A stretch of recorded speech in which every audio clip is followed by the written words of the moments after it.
Good afternoon, and happy Saturday to you. This is the Lord's Day, day that He has made. He has been coming for a long time, and how very grateful I am to the Lord for this privilege that I have to be able to once again address you and to just say in the background you hear, thank you, the song.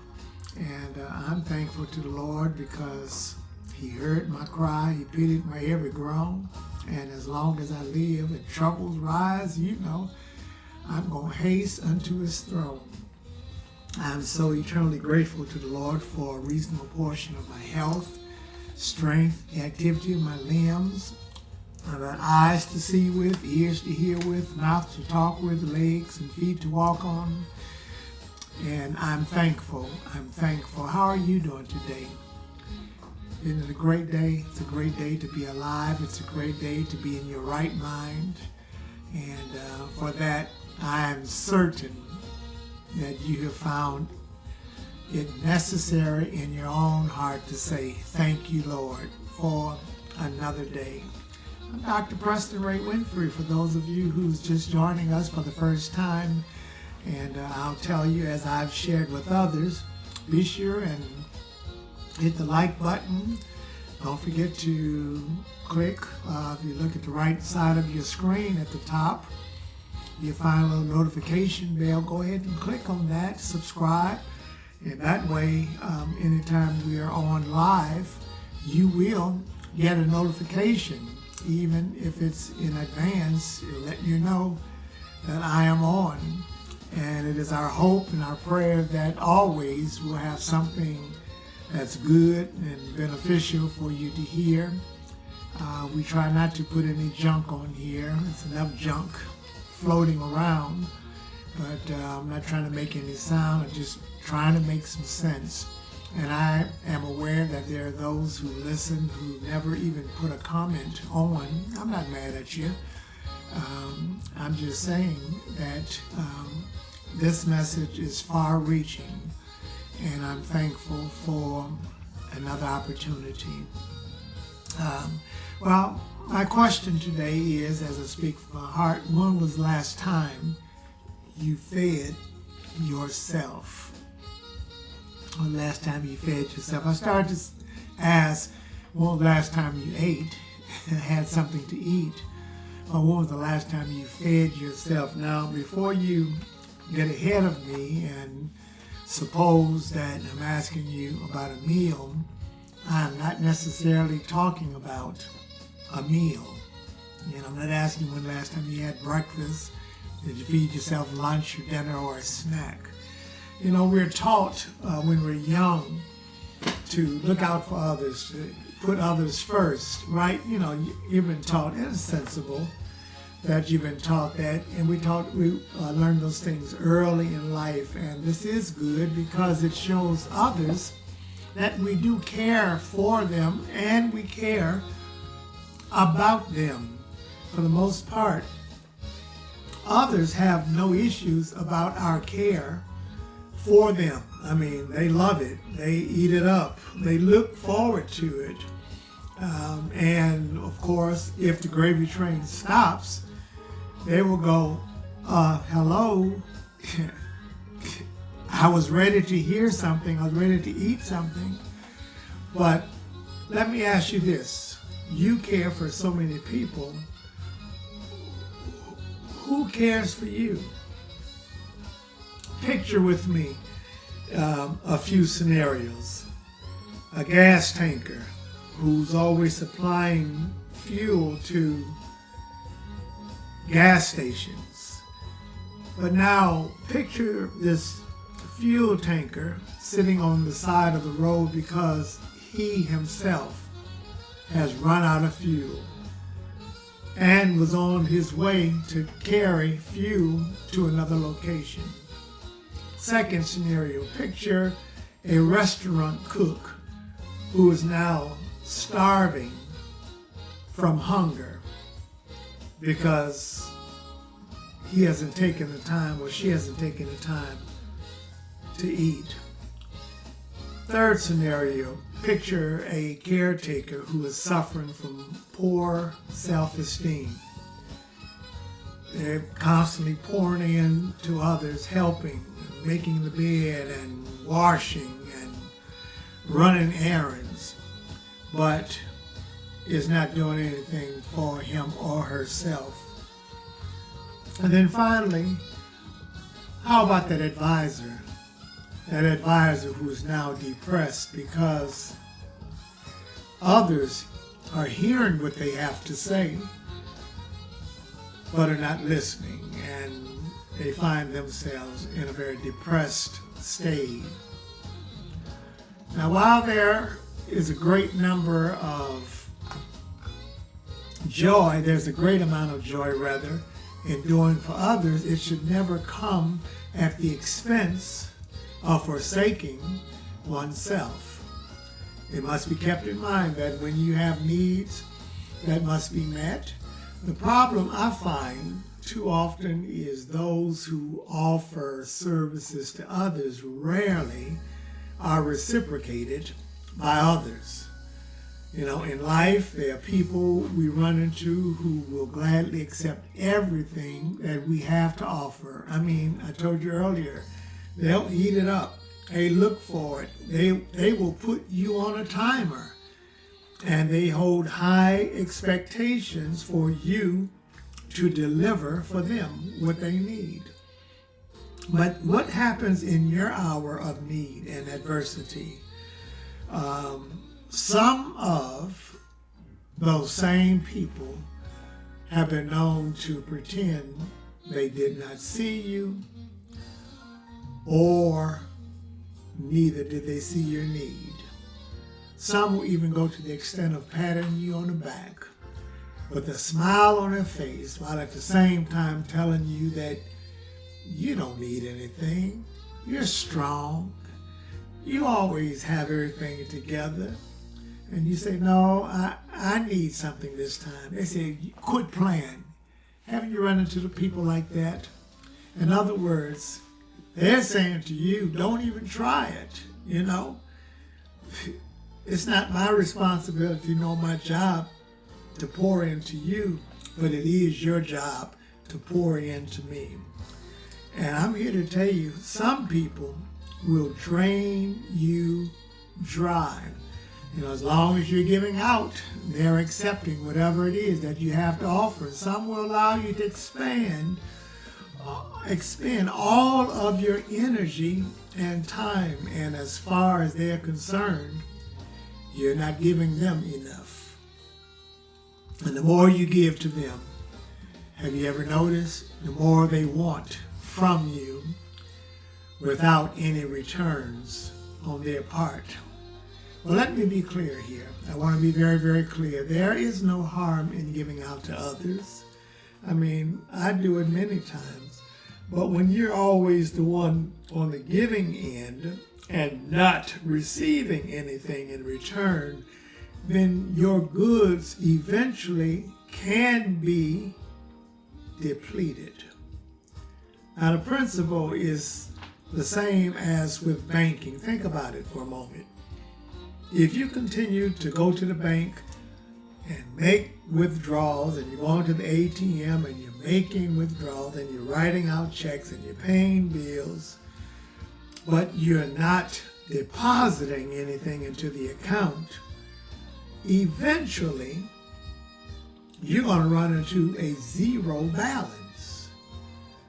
And sometimes people run into a negative balance, where you have overspent and now you owe the bank.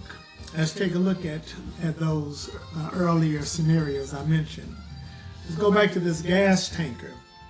Supplies gas station with, fuel. But why should this gas tanker be sitting on the side of the road? Because it has now run out of fuel. Picture this gas tanker. He's going to deliver fuel to a gas station, but he calls in and says, I'm not going to be able to make it right now because I need gas myself. I need fuel. The driver of a gas tanker should have looked at his gas dial on his dash to be certain that he didn't run out. And listen, we've done it before. You look at it and you say, well, I think that I have enough to get me to where I'm going, and then I'll gas up. Well, why take those chances? Because anything is subject to happen. Let's visit this restaurant cook who's responsible for plating meals, cooking the food, and making sure that it gets out to the patrons.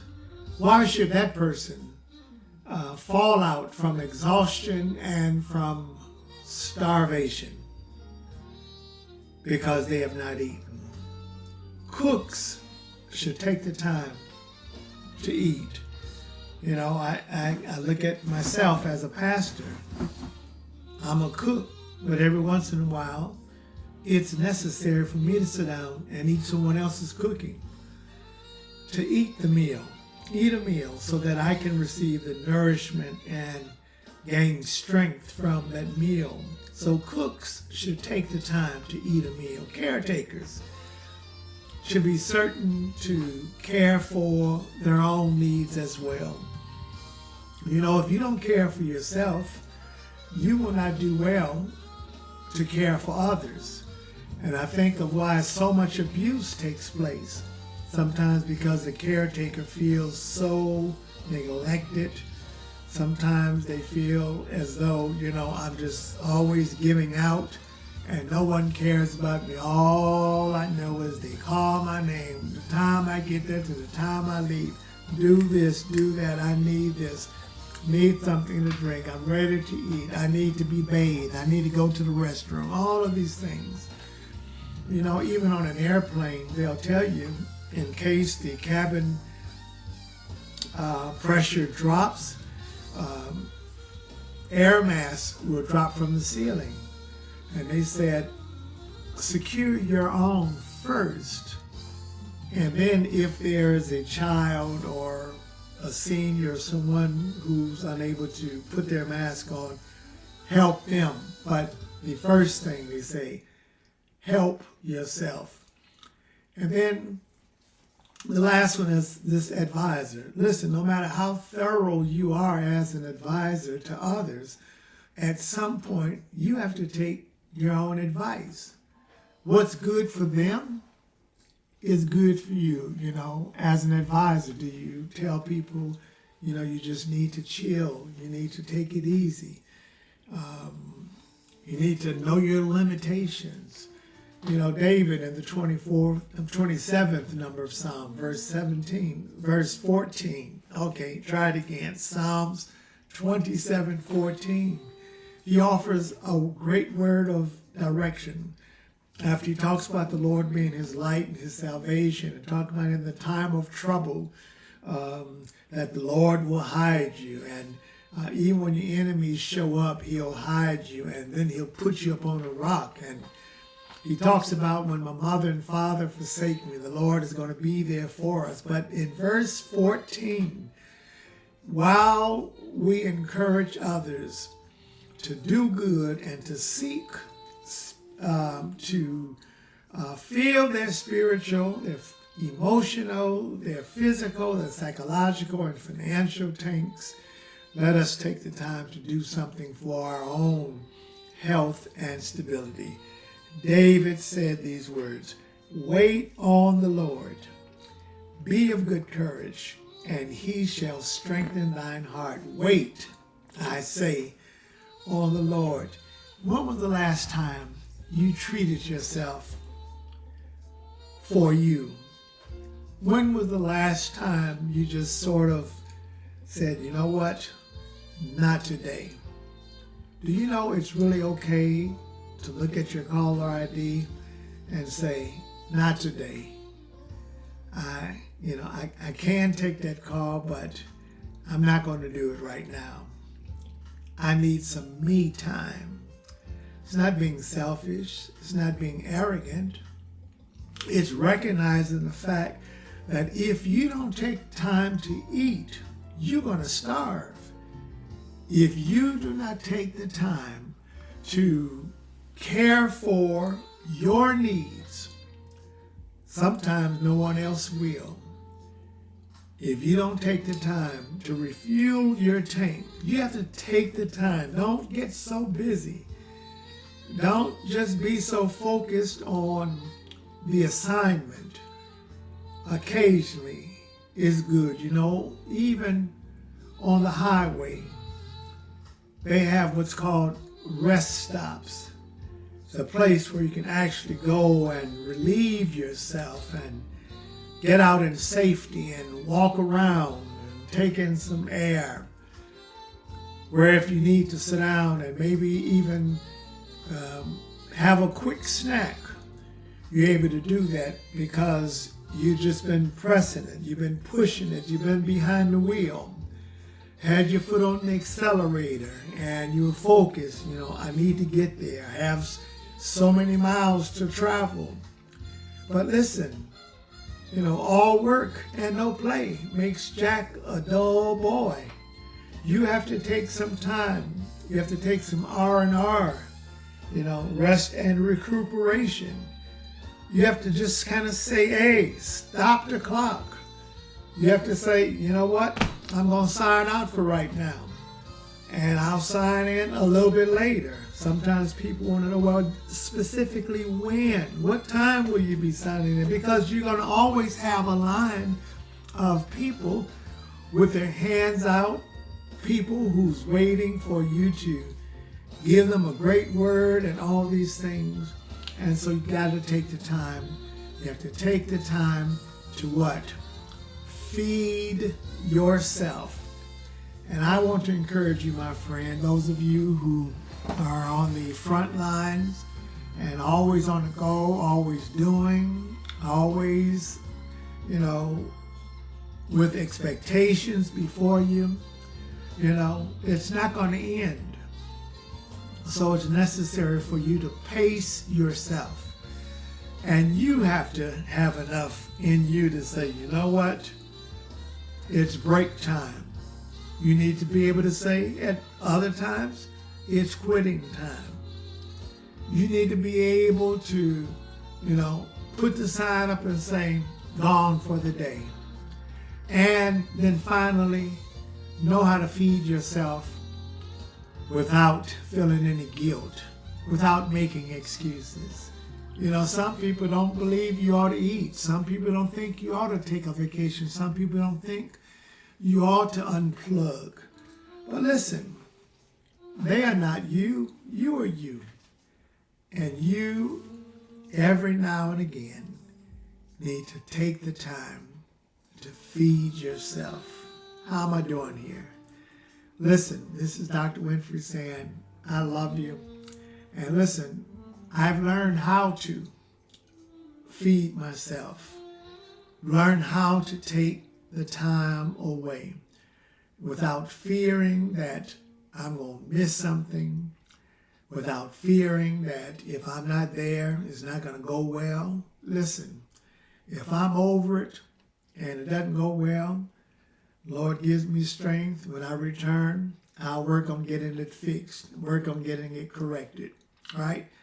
Thank God for tomorrow. But you live one day at a time. And so when you realize that it's time for you to do some things for you, then why don't you take that time? And listen, the Lord will bless you. He'll give you additional strength. He'll give you additional mercies.